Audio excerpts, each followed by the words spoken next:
Hello, everyone, and welcome to the Liverpool.com podcast. I am your host, Mo Stewart, and I'm joined for this edition by Ben Bocsak and Emmet Gates. And, well, the calendar says it's January, so that can mean only one thing. It's time for the January transfer window to spring open, even though it's absolutely freezing outside.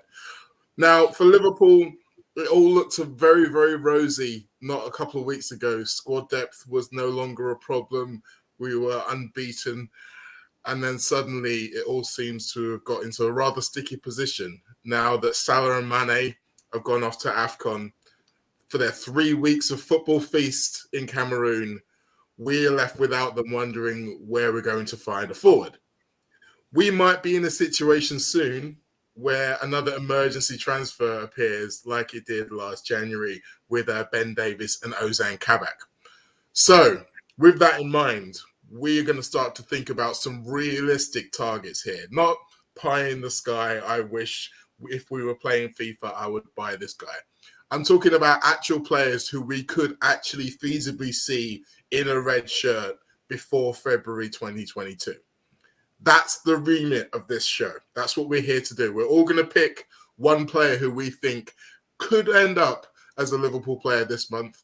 And then, obviously, because it's a debate show, we're just going to tear each other's options apart because that's what we do here.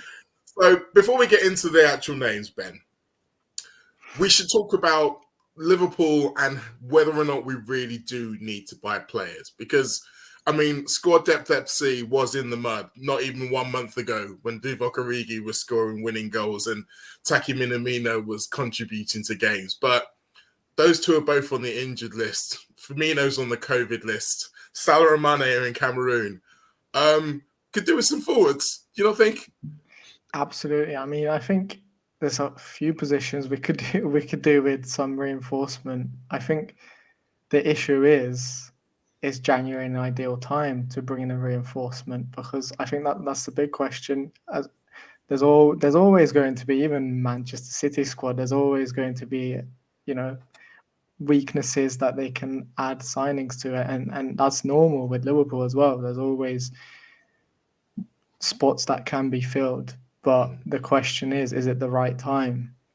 And do we even have that big of a concern? Because in all likelihood, Mane and Salah are only going to miss 2 Premier League games against Palace and Brentford, and is that really enough to sanction a sort of panic buy in January? And I don't think I'm that convinced.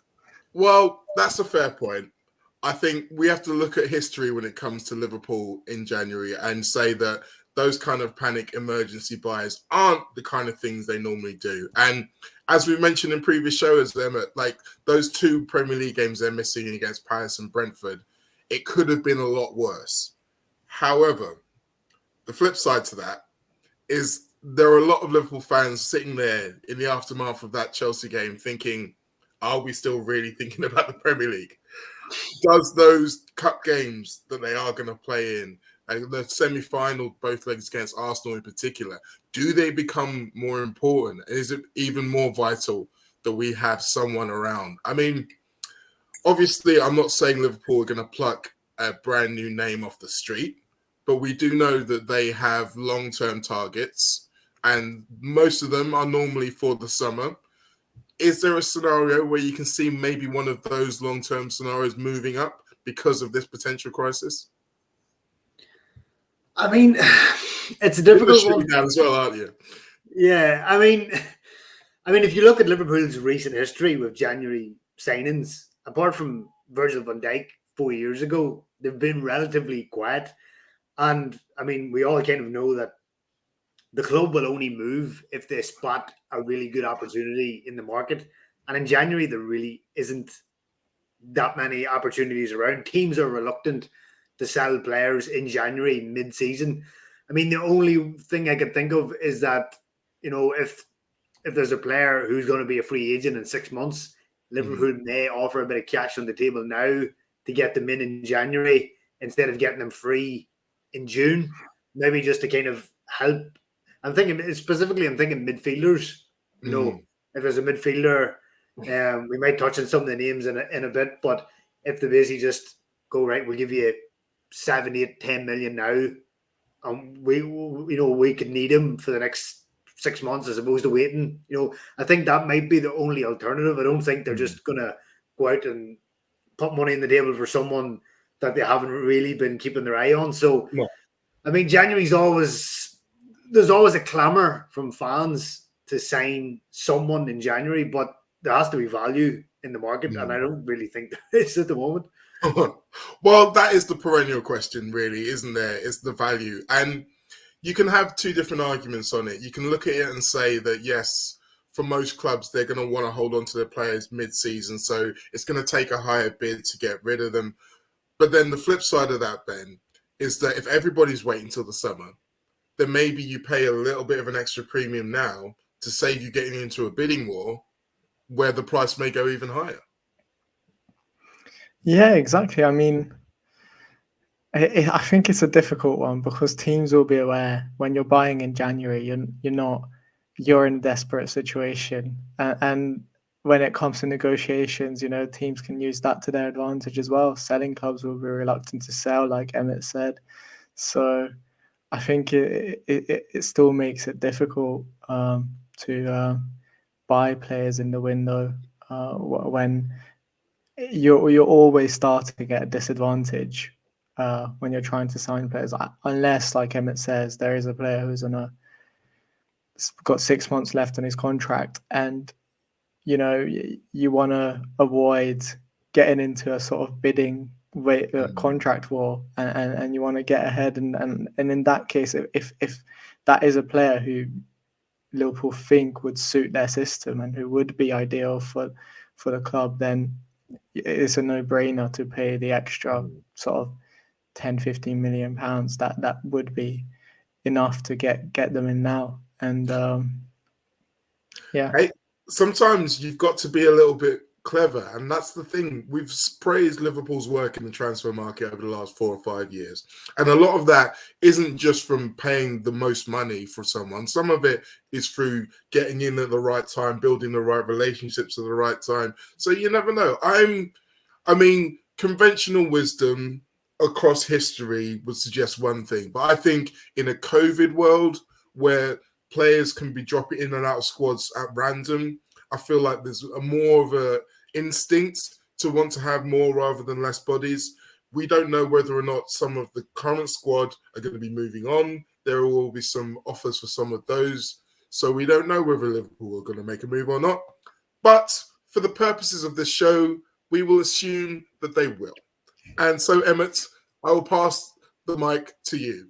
If you were Julian Ward or Michael Edwards, depending upon whether he's on holiday already, who would you be demanding that we put a bid in for? I mean, this is a tricky one because you can kind of go all over the map with this. But if we're in the specter of being, as you say, realistic and obviously not, coming up with Kylian Mbappe or whoever. No, that's the only mention of that man on this show. Yeah, that's it. Everyone else is looking out for that. That's it. He's come and gone.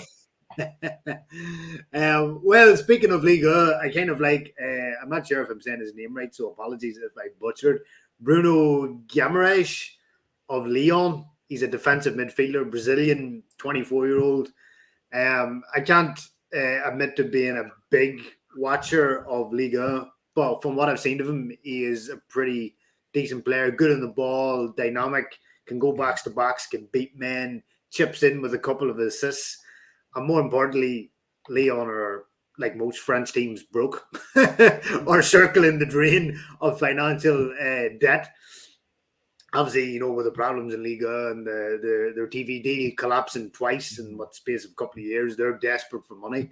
So he could, transfer market value him at around 27 million. So maybe Liverpool could get that down, playing on Lyon's need for money. And the two clubs have a good relationship, obviously, because Shaqiri went the other way in the summer. So he could be a realistic target, in the midfield, maybe initially for a cover for Fabinho, until he maybe just finds his feet a little, or you can maybe just play him alongside Fabinho in the midfield. So he would be my realistic pick. Okay, well, as someone who does watch a fair bit of Ligue 1, I can say Bruno Guimaraes is a good player. I am not going to instantly bat away that claim. Ben, I'll allow you a response first, though, before I have any follow-up questions. No, I think it's a good point. I think Liverpool do need cover in that holding midfield position, and I think that is one of the big necessities and the big holes in the squad, because we've seen without Fabinho, Liverpool have struggled, and the result against Brighton, I think, was partly down to his absence. Even against Atletico Madrid, the way Liverpool allowed them to get back. Ultimately, Liverpool got the win in the end, but those were worrying signs, and I think Liverpool's midfield could do with a couple of extra legs. And Guimarães sounds like an interesting player. I think he's done well at Lyon, and the reports I've heard have sort of he haven't really said anything negative about him. So he seems like he would be well up Liverpool Street. He's one who's currently interested in Arsenal. If you listen to the transfer wire, apparently Arteta is willing to put in bids of up to 30 to 35 million pounds for him. But let's face it, if he's choosing between Liverpool and Arsenal, he's choosing Liverpool. He's not stupid. Now, we mentioned obviously Lyon's relationship with Liverpool through the Shaqiri deal.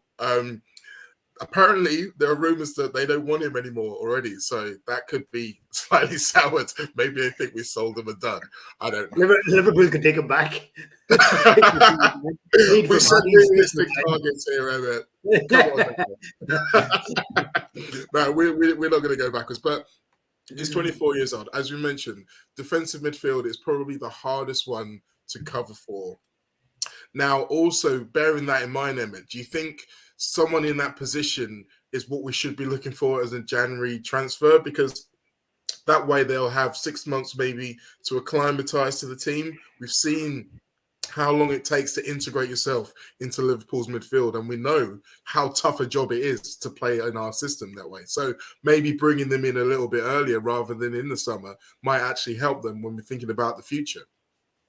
Yeah, it would accelerate the settling in period. If they were whoever the player would be brought in now, give them 6 months. I mean, they might find it difficult, obviously, because you're coming from another country into a new league and a new playing style. So it would take time, which might not be actually beneficial for Liverpool in the here and now. Unless whoever the player would be would happen to just hit the ground running and just be absolutely brilliant from the get-go. But as history has kind of shown, those players are few and far between.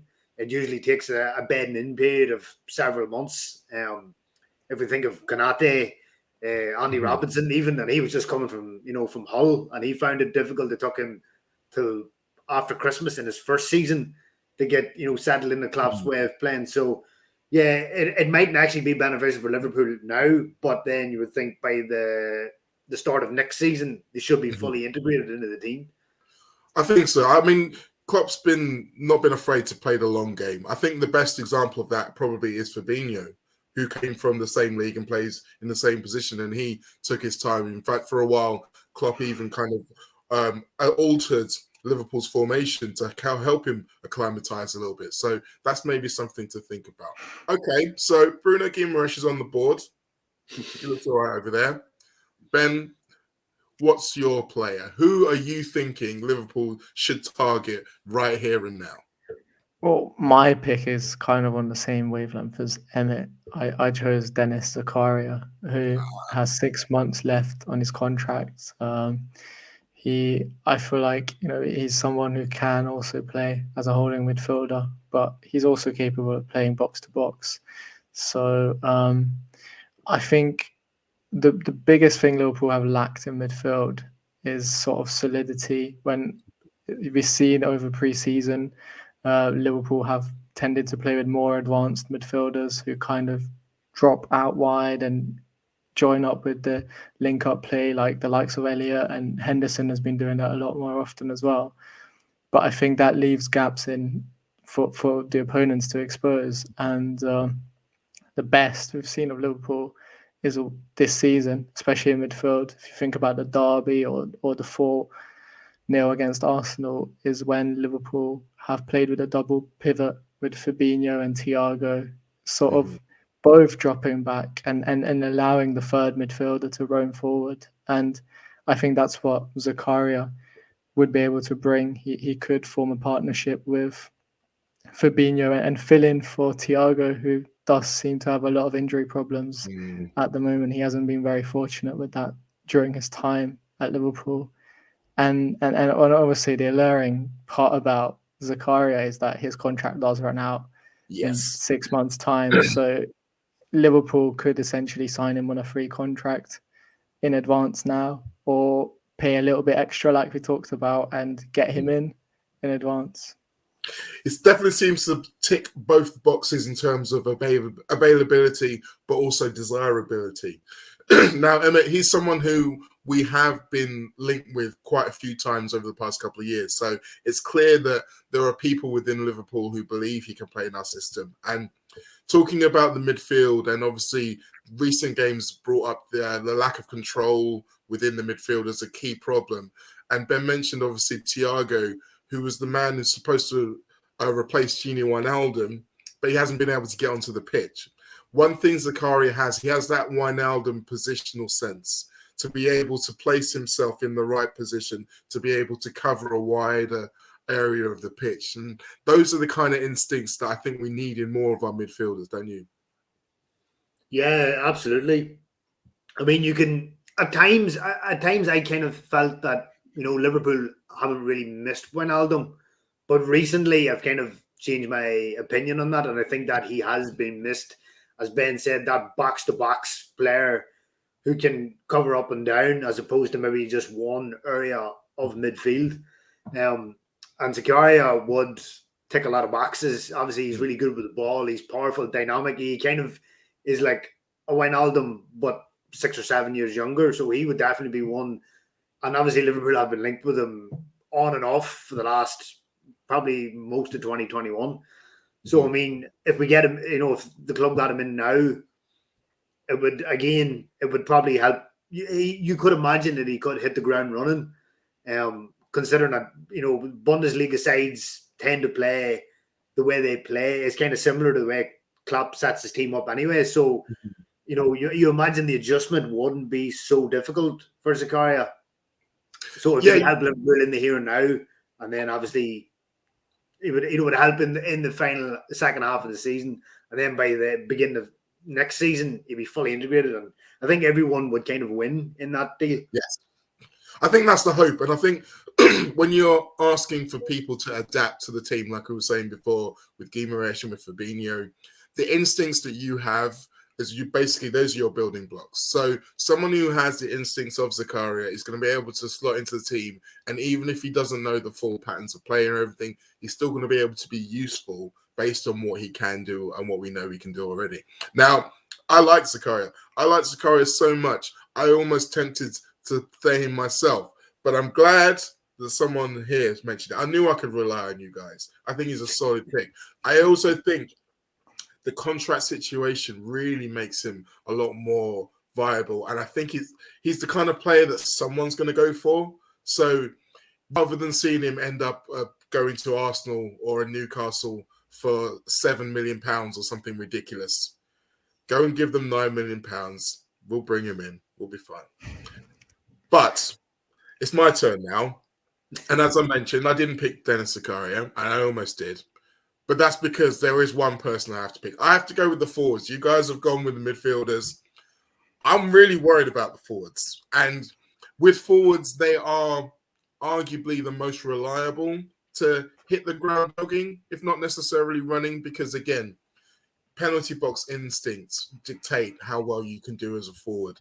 And in this team, you are going to get chances if we've got Trent Alexander-Arnold, Andy Robertson, and hopefully the likes of Thiago in midfield. So I'm looking at a forward, and the name I'm picking is Jonathan David of Lille, the Canadian superstar of Lille, currently Ligue 1's top goal scorer with 12 goals. He's got 8 assists as well. He's got 22 goals across this calendar year. And he's the kind of player who can perform lots of different tasks within this Liverpool side. He's played as a lone striker. He's played through the central role. He's played out wide on both sides. I think he's versatile enough. I think he's talented enough. I think he's just at that point where he's ready to boil. And this seems like the sweet spot for the Liverpool transfers.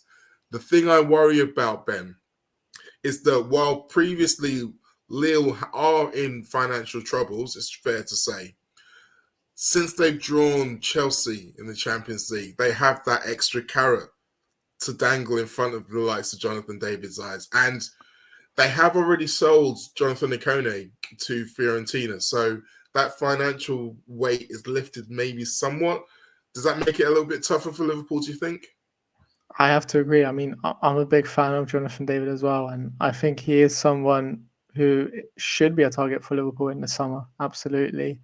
But in January, I think you've seen it with Karim Adeyemi as well, who's another target who has been linked with Liverpool, although it seems like he's probably going to go to Germany at this stage. But even him, the sporting director of Salzburg, made it clear that now that Salzburg have advanced to the round of 16, that they're not going to sell him in January. He's going over. And I think Lille will be daft enough, will not be daft enough to not have the same stance and let their top goal scorer go, their prized asset. And if they do, Liverpool are going to be probably overpaying in comparison to what they might have to pay in the summer. So I think it's just about calculating whether Liverpool are desperate for David at the moment or whether they can buy their time, wait it out in the summer and then bring him in then,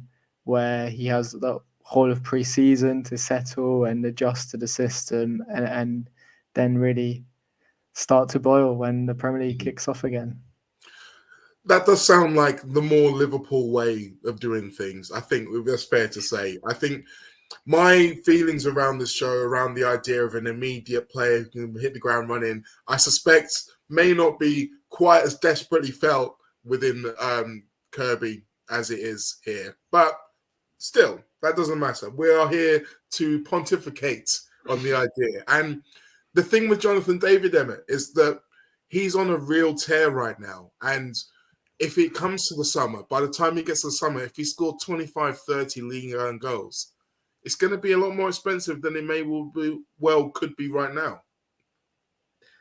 Yeah, I mean, if Chelsea happened to sell Romelu Lukaku after his interview last week, for him, so his price will automatically double or triple. I mean, the problem is if he was whoever Liverpool attempt to sign in the forwards department, it's going to be a hard sell to bring someone in knowing that, right, I'm going to play for January, but once Salah and Mane come back, I'm going to probably be sitting on the bench for the most part of the next 4 or 5 months. So I think that's going to be a hard sell for an up-and-coming striker like Jonathan David, whereas he knows at Lille, at least till the end of the season, he's the main man. And as you say, Nicone's just been sold to Fiorentina, so he probably won't want to leave at the moment, and Lille don't want to sell him. So I think that will be a hard get for Liverpool at this point. Yes. I think my point as well, Mo, when it comes to, if he does score 25 goals, let's say he does, Erling Haaland and Kylian Mbappe are also going to be available in the summer. So I think the likes of Manchester City and Chelsea, your Chelsea's, if Chelsea do sell Lukaku, they will be targeting those kind of players. So I think Liverpool, I mean, knocking on wood, Liverpool will still have a relatively easy run in for Jonathan David when you have the likes of Haaland and Mbappe available as well. Okay, I'll take that point, perhaps. But I think there are probably more clubs wanting a striker than elite strikers going around. So musical chairs means maybe you've got to move in there quick and strike when the iron's hot. As for the idea of him playing more games for Lille, that's fair. Would you rather be the main man in a very, very small pond? Because let's face it, Lille probably will lose to Chelsea, and they're currently 8th in Ligue 1 and nowhere near defending their title. Or would you like to come into Liverpool and be the catalyst for a fantastic drive to the title to overtake Manchester City. Come on, surely. I mean, if I was Julian Ward, this would be my pitch, and I feel like it's quite a good one. I mean, this I think as well. Most players, they back themselves. So we're saying here, oh well, he's obviously not going to play. He'll be like, watch me, give me a month to prove it. And let's face it, Sadio Mane needs someone to push him. Maybe the fact that there is no one who's going to be out pushing him out of the team is part of the reason why he's not as sharp. Maybe that's what he needs. Maybe that's the perfect way to get the best out of both players. I think as well, but David being 21, he'll look at the age of the Liverpool forwards. He'll look at Firmino, who's 30, Salah and Mane both 29, and he'll be like, okay, maybe in my first year, with their contracts also running out in 2023, maybe in my first year, I will not be the first choice option, but their contracts are running out in 2023. They're not getting any younger. So if I get myself in to Liverpool now, I will gain Klopp's trust and I will gradually work my way up. Tsimikas is a good example of someone who took his time. It wasn't initially the first choice, but I think he's making a good claim to be in contention, at least for the starting spot, week in, week out. Definitely. And then you look in the forward line. I mean, Diogo Jota's, people weren't expecting him to be as integral as he is now this early. And yet here we are.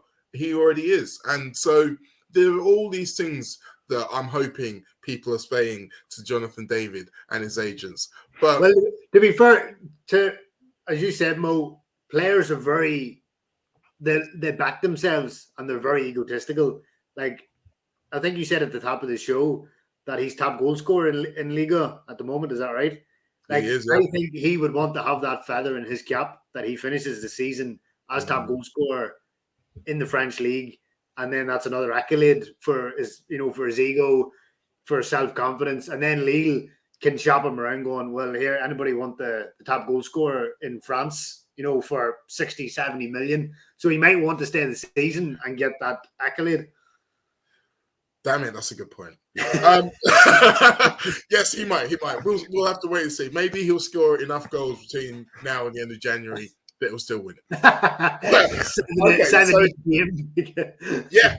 We'll see. We'll see. Like, I don't know who Lille are playing in January, but yeah, back your house on a couple of double hat tricks. Okay, so we've had a bit of fun with this show.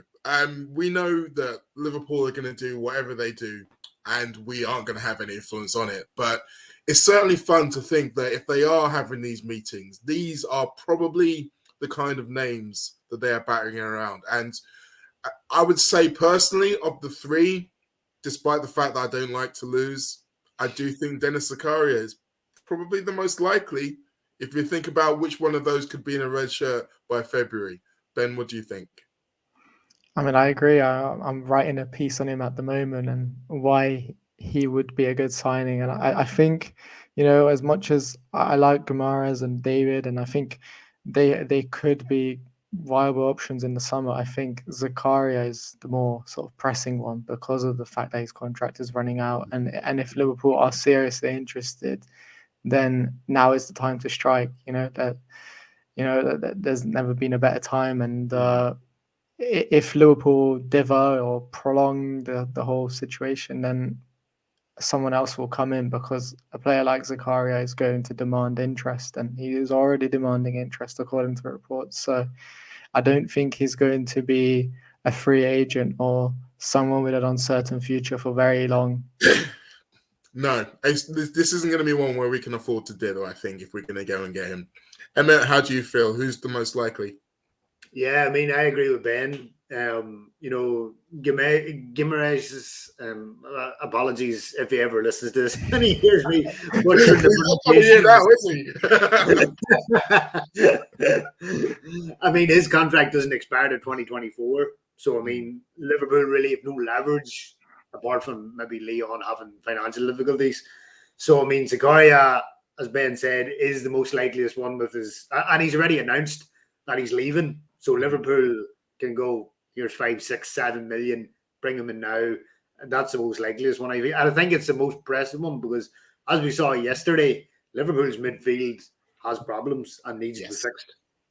And I think a lot of the time we're still thinking of it as a one-in, one-out system because that's the way Klopp normally likes to work with this squad. But I was already under the impression that we might see 2 midfield transfer incomings over the course of the next calendar year, so either in January or in the summer. So don't be surprised if we get someone in January and then another midfielder in the summer. There you go. So we've had a nice little half hour here where we've wondered about what could happen. We'll have to wait and see what will happen. Next week, we're going to give you some more transfer tattle. We're going to be looking into AFCON 2022 and looking at those players over there and thinking which of those might end up in a red shirt come the summer. But for now, Ben and Emmet, thank you very much for helping me through this time. And all of you, thanks for listening.